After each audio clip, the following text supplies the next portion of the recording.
അസ്സലാമു അലൈക്കും വറഹ്മത്തുള്ളാഹി. എല്ലാവർക്കും സുഖാണെന്ന് വിചാരിക്കുന്നു. ആദ്യമായിട്ടാണ് ഖസ്വ മീഡിയ എന്ന് പറയുന്ന ഈ ഒരു യൂട്യൂബ് ചാനലിൽ ഞാൻ ഇങ്ങനൊരു വീഡിയോ ചെയ്യുന്നത്.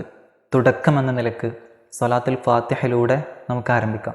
അല്ലാഹുമ്മ സ്വല്ലി അലാ സയ്യിദിന മുഹമ്മദിനിൽ ഫാത്തിഹ ലിമാ ഉഗ്ലിഖ വൽ ഖാതിമി ലിമാ സബഖ നാസിറിൽ ഹഖ് ബിൽ ഹഖ് വൽ ഹാദി ഇലാ സിറാത്തിക്കൽ മുസ്തഖീം വഅലാ ആലിഹി ഹഖ ഖദ്രിഹി വമിഖ്ദാരിഹിൽ അലീം.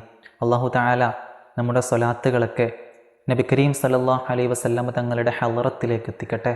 അവിടുത്തെ തൃക്കരങ്ങളെ കൊണ്ട് ഹൗലുൽ കൗസർ കുടിക്കാനുള്ള ഭാഗ്യം നമുക്ക് നൽകട്ടെ. ആമീൻ യാ റബ്ബൽ ആലമീൻ. എൻ്റെ പ്രിയമുള്ളവരെ, പഠിച്ച കാര്യങ്ങൾ കുറച്ചൊക്കെ നിങ്ങളുമായിട്ട് പങ്കുവെക്കാമെന്ന് കരുതിയിട്ടാണ് ഇപ്പോൾ ഞാൻ ഈ വീഡിയോ ചെയ്യുന്നത്. ആർക്കെങ്കിലും ഉപകാരപ്പെടുകയാണെങ്കിൽ, അവരുടെ ജീവിതത്തിൽ അവർ ഇത് പകർത്തുകയാണെന്നുണ്ടെങ്കിൽ അതിൻ്റെ ഉപകാരം എനിക്ക് കൂടെ ലഭിക്കുമല്ലോ. ഇൻഷാ അല്ലാഹ്. നമ്മുടെ നാടുകളിലൊക്കെ മാനസിക നില തെറ്റിയിട്ട് എന്തൊക്കെയോ സംസാരിക്കുകയും ജനങ്ങളെ ബുദ്ധിമുട്ടിക്കുകയും ചെയ്യുന്ന ചില ആളുകളുണ്ടാവും. അവരൊക്കെ നമ്മൾ വിളിക്കും ഭ്രാന്തൻ എന്ന്, അല്ലേ? അല്ലെങ്കിൽ നാട്ടിലൊരു ഗുണ്ടയായിട്ടോ തമ്മാടിയായിട്ടൊക്കെ മാറിയ ആ മനുഷ്യനെക്കുറിച്ച് നമ്മൾ പറയും നിനക്കൊക്കെ ഒന്ന് നന്നായിക്കൂടെ എന്ന് നമ്മൾ ചോദിക്കും. അല്ലെങ്കിൽ നമ്മളിങ്ങനെ സംസാരിച്ചു കൊണ്ടിരിക്കുമ്പോൾ, നമ്മുടെ കൂട്ടുകാരൊത്തൊക്കെ ഇങ്ങനെ സംസാരിക്കുമ്പോൾ അങ്ങനെയുള്ള ഒരാളുകൾ നമ്മുടെ മുമ്പിലൂടെ പോവുകയാണെങ്കിൽ നമ്മൾ പറയൂലേ, ഇവനക്കൊക്കെ ഒന്ന് നന്നായിക്കൂടെ, മനുഷ്യനായി ജീവിച്ചുകൂടെ എന്നൊക്കെ നമ്മൾ പറയും. കുറ്റം പറയാനും മികഴ്ത്താനും എല്ലാവർക്കും കഴിയും. പക്ഷേ ആ മനുഷ്യനെ ചേർത്ത് പിടിക്കല്ല ശരിക്കും നമ്മൾ വേണ്ടത്. അതിനല്ലേ ആണത്തം എന്ന് പറയുക. നമ്മൾ അവരുടെ ബാക്ക്ഗ്രൗണ്ടിനെ കുറിച്ച് ആലോചിച്ചിട്ടുണ്ടോ? നമ്മളും അവരും തമ്മിലുള്ള ഡിഫറൻറ്റിനെ കുറിച്ച് ആലോചിച്ചിട്ടുണ്ടോ? ചെറുപ്പത്തിൽ നമുക്ക് ലഭിച്ചിട്ടുള്ള പ്രൊട്ടക്ഷനും സ്നേഹവും ഒക്കെ ചിലപ്പോൾ അവർക്ക് ലഭിച്ചിട്ടുണ്ടാവില്ല.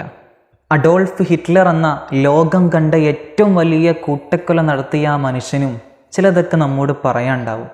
ബാല്യകാലത്ത് ചെറുപ്പത്തിൽ അനുഭവിക്കേണ്ടി വന്ന ഒരുപാട് പീഡനങ്ങളുടെ കഥ, സ്റ്റെപ്പ് ഫാദറിൽ നിന്നും തനിക്ക് കേൾക്കേണ്ടി വന്ന കൊടിയ മർദ്ദനങ്ങളുടെ കഥ, ഒറ്റപ്പെടുത്തലിൻ്റെ കഥ. ഞാൻ അദ്ദേഹത്തെ വാഴ്ത്തി പറയുകയില്ല. ഓരോ കുഞ്ഞുങ്ങളും ലോകത്തെ നോക്കുന്നതും മനസ്സിലാക്കുന്നതുമൊക്കെ സമൂഹമെന്ന് പറയുന്ന ഞാനും നിങ്ങളും ഉൾപ്പെടുന്ന സൊസൈറ്റിയെ നോക്കിയിട്ടാണ്. എന്താണോ ബാല്യകാലത്തും കൗമാരപ്രായത്തിലും അവർ ടേസ്റ്റ് ചെയ്തത് ആ വഴിയെ ഇങ്ങനെ സഞ്ചരിച്ചു കൊണ്ടേയിരിക്കും. അത് മാത്രമേ അവരുടെ അടുത്തൊരു റൂട്ട് മാപ്പ് ആയിട്ടുള്ളൂ എന്നതാണ് സത്യം. ഞാൻ ചെയ്യുന്നതാണ് ശരിയെന്ന് ആരും പറയാതെ സ്വമേധയാ അങ്ങ് അംഗീകരിക്കാണ്. കാരണം തിരുത്താൻ ആളുണ്ടാകുമ്പോഴേ ഞാൻ ചെയ്തതൊക്കെ തെറ്റായിരുന്നു എന്ന് അവനക്ക് ബോധ്യപ്പെടുള്ളൂ. അതുകൊണ്ടാണ് നബി സല്ലല്ലാഹു അലൈഹി വസല്ലമ തങ്ങൾ പറഞ്ഞത്, അദ്ദീനു അന്നസൈഹ. ദീൻ എന്ന് പറഞ്ഞാൽ അത് സദുപദേശമാണ്. സഹാബ, സദുപദേശത്തിലൂടെയാണ് നിങ്ങൾ ഇസ്ലാമിനെ വളർത്തേണ്ടത് എന്ന് നബി സല്ലല്ലാഹു അലൈഹി വസല്ലമ തങ്ങൾ പഠിപ്പിച്ചു കൊടുത്തത്.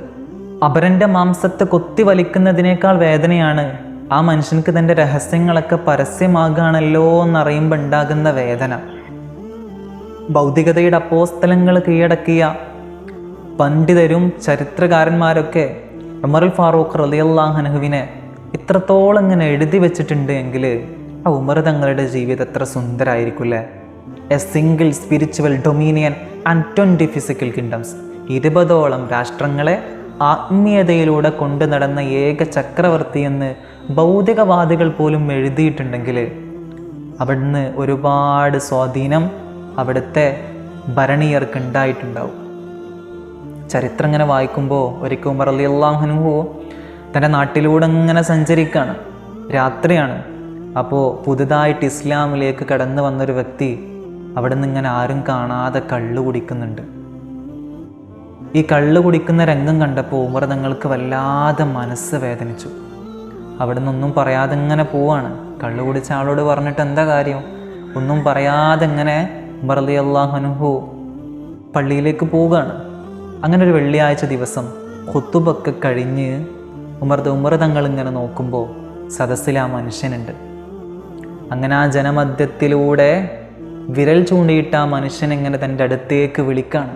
ആ മനുഷ്യന് ഉറപ്പാണ് എന്തായാലും ഉമർ തങ്ങൾ എന്നെ ചാട്ടവയറ് കൊണ്ടടിക്കും, ശിക്ഷാ നടപടികൾ സ്വീകരിക്കുമെന്ന് ഉറപ്പിച്ച് വിറക്കുന്ന കരങ്ങളോടെ ഉമർ തങ്ങളുടെ അടുത്തേക്ക് ഇങ്ങനെ വരികയാണ്.